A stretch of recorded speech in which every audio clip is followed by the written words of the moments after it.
Olá, começa agora o Agricultura com as principais notícias do agronegócio. No programa de hoje você vai ver paixão indomável. Sonho de se tornar peão de rodeio começa na infância, exige dedicação e persistência. E no Mato Grosso do Sul conta com uma escola que já formou campeões mundiais. Lavoura de carne. Nova técnica para a criação de gado promete multiplicar a produtividade dos rebanhos e tornar a pecuária tão rentável como a agricultura. Escassez de chuva deve provocar quebra de quase 10% na produção de etanol em São Paulo. Depois de lutar contra o calor e a falta de chuvas, agricultores do Paraná antecipam o plantio do milho segunda safra, com medo das geadas que podem vir pela frente. Safra de cana-de-açúcar no Mato Grosso do Sul é recorde no estado e ultrapassa pela primeira vez 50 milhões de toneladas. Veja os efeitos do clima em março nas principais regiões produtoras do agronegócio. E ainda, a previsão do tempo para o campo em todo o país? O Agricultura está começando.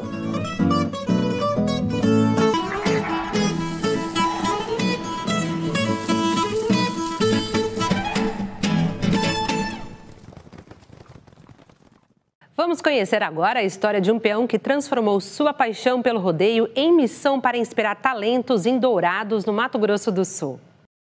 Paixão que ajudou a criar uma associação de peões e uma escola de rodeio que produz campeões em arenas internacionais. Veja na reportagem da nossa parceira Hit TV.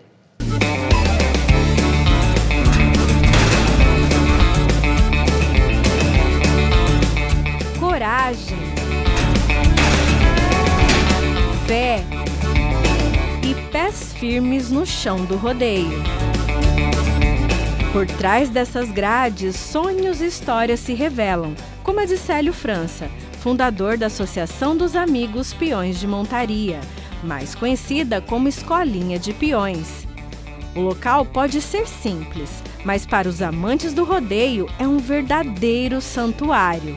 Uma paixão que Célio nutre desde a infância e que inspira outros a seguirem seus passos. Desde criança sempre morei no sítio, né, na região de Vicentina. Quando 7, 8 anos comecei a montar em bezerro, escondido dos pais, né, em bezerro de leiteira. E aos 13 anos participei de um rodeio profissional montando em cavalos, mas a experiência não foi muito boa. E aí voltei a montar nos bezerros de novo, os finais de semana, escondido, quando o pai sabia que queria bater, e assim foi. Quando fiz 18 anos, eu falei, agora ninguém me segura. Aí comecei indo para o rodeio profissional, não tinha lugar para treinar, não tinha nenhuma base para ensinar para como montar num boi, passar uma corda, mas a paixão era demais e fomos até se tornar peão profissional, participar de vários rodeios. Em 98 montei no Barretos e foi assim que tudo começou. Criada em 1998, a associação surgiu da necessidade de atletas que, assim como Célio, não tinham espaço para treinar. Uma área foi cedida provisoriamente pelo governo do estado, o que garantiu que mais de 40 alunos pudessem se preparar para as competições, ultrapassando as fronteiras de Mato Grosso do Sul. 2 campeão mundial do Mato Grosso do Sul. E tem vários meninos do Mato Grosso do Sul se destacando para fora. Tem uns meninos que saiu daqui da associação, se destacou no estado de São Paulo. Uma das grandes apostas da escolinha é o atleta Guilherme Verão, que vem se destacando em competições estaduais, participações em rodeios nacionais e se prepara para representar Mato Grosso do Sul nos Estados Unidos. A escolinha foi tudo para mim, a associação para mim foi tudo. Hoje, se tem um peão em Dourados, se hoje eu consegui ganhar alguma coisa do rodeio, foi através da escolinha. Fui campeão de uma etapa da Liga Nacional em Itaquiraí, foi onde eu consegui a vaca para o Barretos. E ganhei o rodeio de Itaporã, que meu sonho era ganhar um rodeio perto de casa, eu consegui ganhar um rodeio em Itaporã. E foi um sonho para mim. Ano passado eu consegui ganhar a segunda aqui na minha cidade. Entrei no maior campeonato do Brasil hoje, que é o Rancho Primavera, e consegui fazer umas boas montarias lá. Fui no Barretos, né? Então para mim hoje, aqui no Brasil, eu sou realizado. Mas apesar da importância social, a escolinha ainda não tem uma área própria, o que coloca em risco um trabalho desenvolvido há mais de 25 anos em Dourados. A associação não pode fazer muita coisa. A gente queria colocar areia na arena inteira, entendeu? Para evitar lesão. A gente não consegue, a gente não tem incentivo de nenhum político, nenhuma empresa. Então eu vejo o sonho que eu tenho, a gente conseguir numa área para a gente melhorar a infraestrutura para os meninos que estão vindo. Nos bastidores do rodeio, Valdir Rodrigues, locutor, tem sua voz como guia emocional nas arenas. Mas sua conexão com a escolinha de rodeio de Célio França vai além das competições. Para todos nós que é fã do rodeio, que é fã do esporte classe A, Célio França, com a sua equipe, com os seus colaboradores, que é os peões, que vêm treinar, que vêm defender o esporte batido do Ida na Espora 8 segundos, a importância, como eu sempre falo, Célio França é um dos ícones do rodeio em Dourados, Mato Grosso do Sul. Então é muito importante você ter uma escola, como aqui na cidade de Dourados, defendendo esse esporte. Se há uma certeza nesse esporte, é que nos corações dos peões há uma chama que vai muito além dos 8 segundos e que nunca se apaga. Uma jornada marcada pela persistência em superar todos os desafios. Para Célio França, é mais que uma simples escolha de carreira, é um estilo de vida. Rodeio, para mim, vou dizer que é minha vida. Desde 7, 8 anos, vivo no rodeio, sou apaixonado pelo rodeio. Eu acho que se um dia eu parar de ir no rodeio, pode saber que eu estou doente ou morri.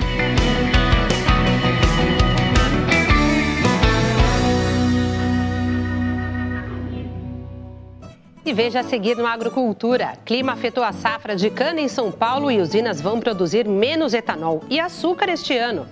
E no Mato Grosso do Sul, a soja foi prejudicada pela seca, mas a cana vai ter recorde de produção. Nós voltamos já.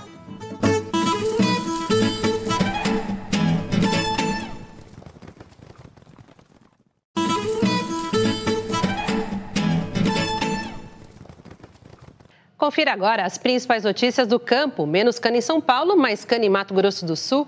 Vamos ver como o clima afetou as lavouras pelo Brasil no mês de março.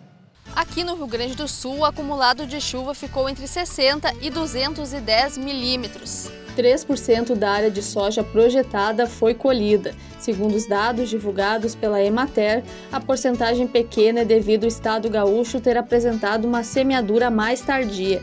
59% das lavouras estão no estágio de enchimento de grãos e 27% em maturação. As condições climáticas são favoráveis, com chuvas alternadas com dias de intensa luminosidade na maior parte do território. As precipitações que ocorreram em março foram cruciais para a recuperação das lavouras, que estavam em déficit hídrico desde fevereiro, mas a região oeste registrou volumes muito intensos de chuvas. Situação que levou à interrupção da colheita e dos tratos fitossanitários, além de danos por erosão. Veja agora os efeitos do clima em Santa Catarina com o repórter Léo Costa. Pois é, Carol, aqui em Santa Catarina o volume de chuva ficou entre 90 e 120 milímetros no último mês.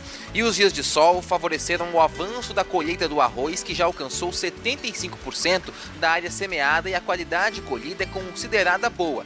No entanto, há uma disparidade entre os avanços nas operações nas regiões norte e sul do estado. No norte, a colheita está praticamente finalizada. Porém, no sul, as lavouras ainda estão predominantemente em fase de florescimento. O motivo é o atraso na semeadura e na ressemeadura. Já a colheita do pinhão deve ter bons resultados esse ano aqui no estado. A expectativa é de uma produção de 5,7 mil toneladas, 30% a mais que em 2023. E essa alternância está ligada justamente aos fatores climáticos. Veja agora os efeitos do clima no Paraná com a repórter Débora Evangelista. Pois é, Léo, aqui no Paraná, segundo o Departamento de Economia Rural, a soja já foi praticamente toda colhida no estado. As altas temperaturas e a diminuição das chuvas favoreceram o andamento da colheita, mas prejudicaram a produtividade das lavouras em enchimento de grãos. Já o plantio do milho também já terminou aqui no Paraná. Só que a falta das chuvas regulares e o calor intenso podem prejudicar o que já está no campo, no desenvolvimento da planta, e isso pode reduzir a produtividade. O plantio da segunda safra de milho 2023-2024 superou 91% da área estimada, de mais de 2 milhões de hectares. De um modo geral, essa etapa foi antecipada em praticamente todo o Paraná.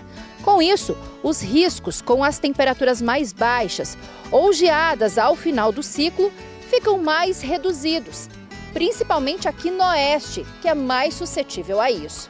Agora vamos ver como foi o impacto do clima no Mato Grosso do Sul com o repórter Rafael Ferreira. Pois é, Débora, aqui no Mato Grosso do Sul, o mês de março ficou com temperaturas altas e uma forte onda de calor que afetou o estado, tornando o mês mais quente do que o normal. Isso teve impactos significativos na agricultura, com uma parte considerável da área de soja semeada, sofrendo perdas devido à estiagem. Do outro lado, a safra de cana-de-açúcar foi recorde, ultrapassando pela primeira vez a marca de 50 milhões de toneladas, além de produzir grandes quantidades de açúcar e etanol. Veja agora os efeitos do clima aqui pertinho no Mato Grosso com o repórter Diego Nunes.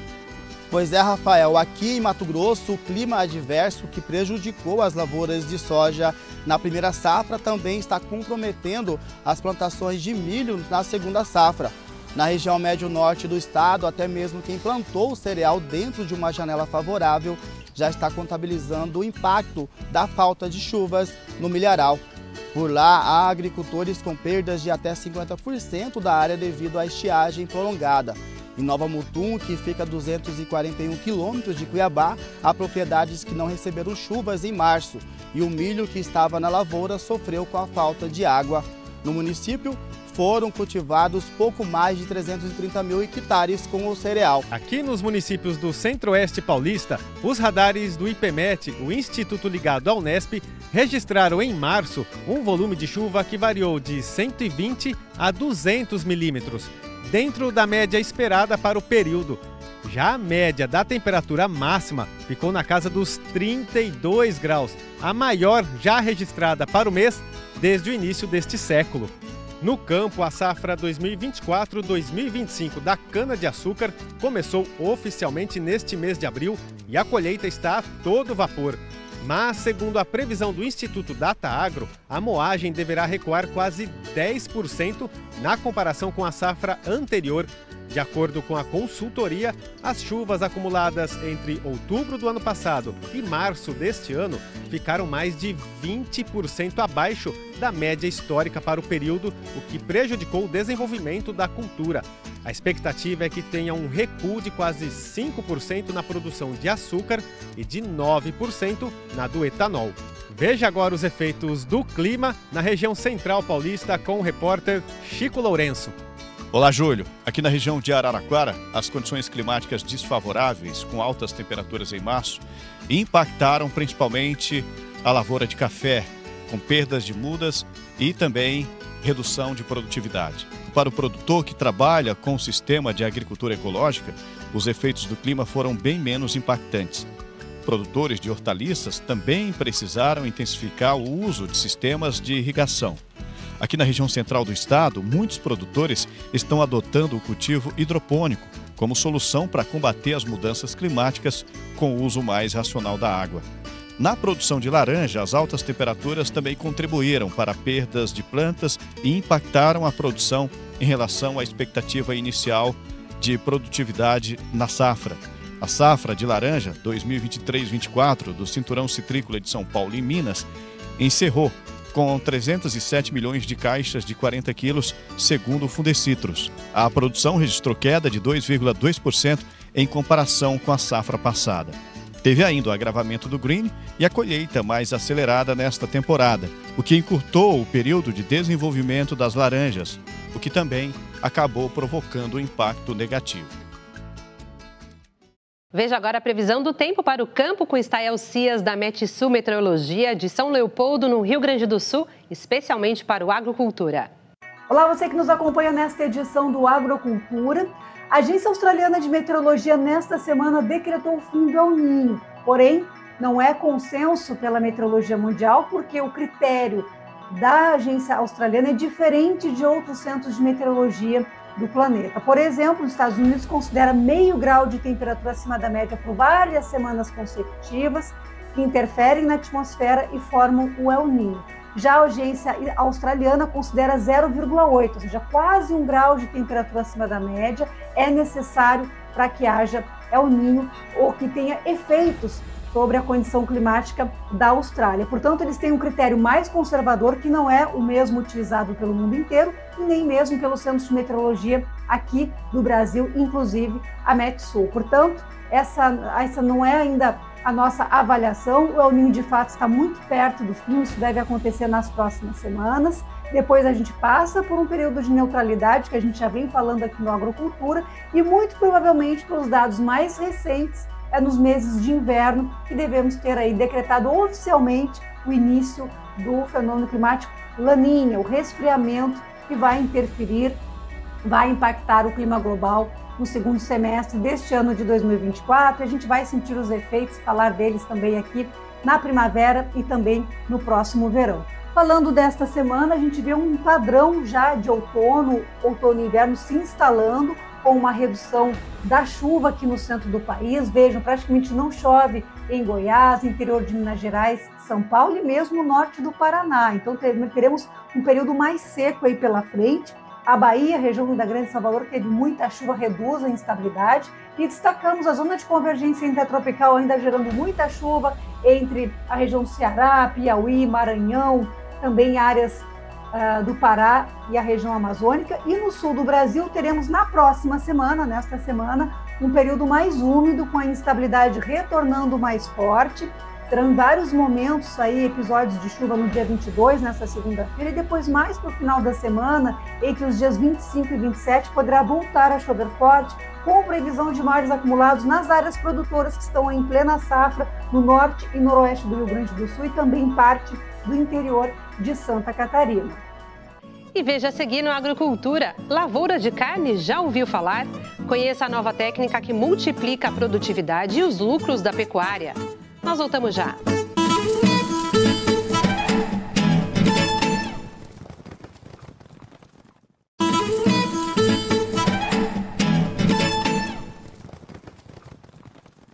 O Brasil é um dos maiores produtores de grãos do mundo. Soja, milho, trigo, arroz, feijão. Essas são lavouras comuns no agro brasileiro. Agora eu tenho uma pergunta. Você já viu uma lavoura de carne? O repórter Bruno Faustino foi até o Paraná e mostra essa novidade pra gente. Tem pasto. Tem gado. Apresento a vocês uma lavoura de carne. Lavoura? Carne? Como assim? Afinal, o que é uma lavoura de carne? Ela é exatamente a cópia de uma lavoura. Só que onde se colhe grão, na lavoura de carne se colhe carne. Arrobas produzidas por hectare ou por alqueire. O lavoureiro investe no processo para colher grão. O pecuarista, o lavoureiro de carne, investe na lavoura de pasto para colocar o máximo de animais, para colher o máximo de quilos produzido, o máximo de arrobas produzidas por alqueire e por hectare para colher carne. E com isso a gente consegue ter produtividades tão boas quanto lavouras de alto padrão que temos no Paraná e no Brasil. Alta performance em busca de uma alta produtividade. Isso é Pecuária 5.0, ciência e tecnologia combinadas para tornar o processo de produção o mais eficiente possível. Quando se fala em soja, quando se fala em milho, é dominado pelo produtor os investimentos necessários e as produtividades. O grande incentivo do nome lavoura de carne 12 meses do ano, vem daquele desafio de que pecuária não é o pior negócio. A pecuária, quando feita com planejamento, projeto, execução e investimentos, o resultado pode ser tão bom quanto ou até maior, com um pouco mais de segurança. Mas o nome lavoura de carne vem de tentar levantar uma bandeira tão eficiente quanto as lavouras mais produtivas do nosso país. Então ela vem para se posicionar frente ou ao lado de lavouras que ocupam hoje grande parte das áreas produtivas do país, para que uma pecuária deixe de ser o patinho feio da história e passe a ser protagonista como ela merece, porque genética de qualidade temos, pessoas com sangue no campo nós temos e as produtividades do Brasil e região sul do Brasil são muito pequenas. Por isso que quando dizem que o que dá dinheiro é lavoura, realmente quando comparado com a pecuária média que a gente tem. Para se ter uma ideia dos resultados de uma lavoura de carne em comparação com a pecuária tradicional, preste atenção nesse exemplo. A média do Brasil são 3 a 5 arrobas produzidas hectareando. Isso são 6 a 8 arrobas produzidas alqueiriano. Quando se fala na lavoura de carne, a nossa média por hectare são 40 arrobas produzidas hectareando. E quando se fala por alqueire, 100 arrobas produzidas hectareando. O rebanho bovino do Paraná é de 8 milhões e 600 mil cabeças de gado e está entre os 10 maiores do Brasil. O Oeste Paranaense é uma referência na produção agropecuária no país.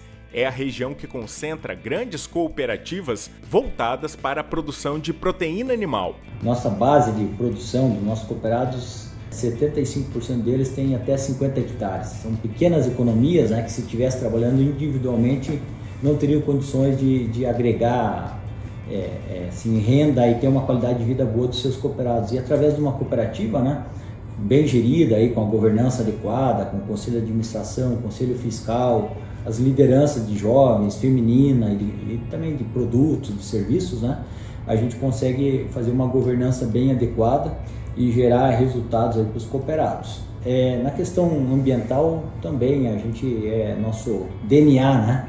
Cuidar do meio ambiente, da natureza, porque é dali que, no caso das cooperativas agropecuárias, se retira todo o seu sustento, né? Então, nós temos um programa bem forte de recebimento de embalagens vazias, de defensivo agrícola, matas ciliares, reserva legal. Nós temos mais de 3.500 profissionais da assistência técnica que levam a melhor tecnologia para o nosso quadro social, né? Agrônomos, veterinários, engenheiros florestais, zootecnistas, técnicos de nível médio, né? E o diferencial maior que nós temos é a questão da originação da produção, a rastreabilidade, né? Nós temos um controle da cadeia de produção completa aí. A Copavel é uma delas. Foi criada na década de 70 em Cascavel para atender produtores de grãos. Hoje, atua nos segmentos de insumos, rações, carnes, grãos e óleos. Em 2023, o faturamento da cooperativa chegou a mais de 5 bilhões de reais, resultado de investimento em tecnologia e inovação.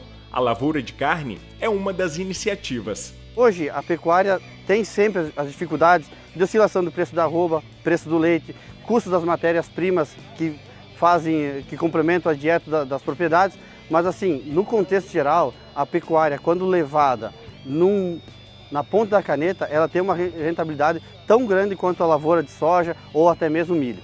A pecuária responde por 30% do faturamento da cooperativa aqui no oeste do Paraná, mas ela queria mais, queria aumentar a rentabilidade dos cooperados. Por isso, abraçou esse projeto inovador que é a lavoura de carne. Você plantando uma pastagem perene que perdure e a adubação, você consegue ter maiores resultados, maiores ganhos. E não só questão de sustentabilidade, mas com isso a gente busca que o produtor permaneça na atividade. A gente não diria uma sucessão, mas a gente quer que as novas gerações vejam que a pecuária, tanto o corte, que é o que a gente está apresentando aqui, quanto o leite, tem uma rentabilidade muito grande. Mas como implantar uma lavoura de carne numa propriedade, hein? Definição de uma área na sua propriedade, seja própria ou arrendada, a definição de que tipo de pasto utilizar, e a escolha do pasto vem por que categoria de gado se trabalhar, se é cria, recria ou terminação. A partir daí você vai estar fazendo análise de solo, uma correção, implantar uma boa pastagem, adubar, colocação de nitrogênio para aumentar a produção de massa, aonde comia 3, 4 animais para comer 7, 8, 9, 10 até 15 animais na mesma área. Com isso você tem um alqueire que antes produzia 4 quilos por dia, produzindo 12 quilos por dia. Então, a base de uma excelente lavoura de carne é a lavoura de pasto. Após você entra com a parte da suplementação, sanidade, água de qualidade e manejo, para colher todo o resultado e o potencial disponível. Isso é possível de ser replicado por qualquer produtor, seja numa área de pasto existente ou numa área de pasto implantado, na rotação de cultura com a lavoura, numa integração lavoura-pecuária ou exclusivamente pecuária. O nosso objetivo quanto cooperativa é estender isso ao maior número de produtores dentro dos cooperados e não cooperados. Então, assim, a Copavel não é uma cooperativa que só busca entregar informação aos cooperados. Nós não temos limites. A gente pode atender tanto cooperados não cooperados, mas o objetivo disso aqui é entregar algo diferenciado aos produtores. Que eles possam ver que tudo que a gente faz dentro da cooperativa é para eles e por eles.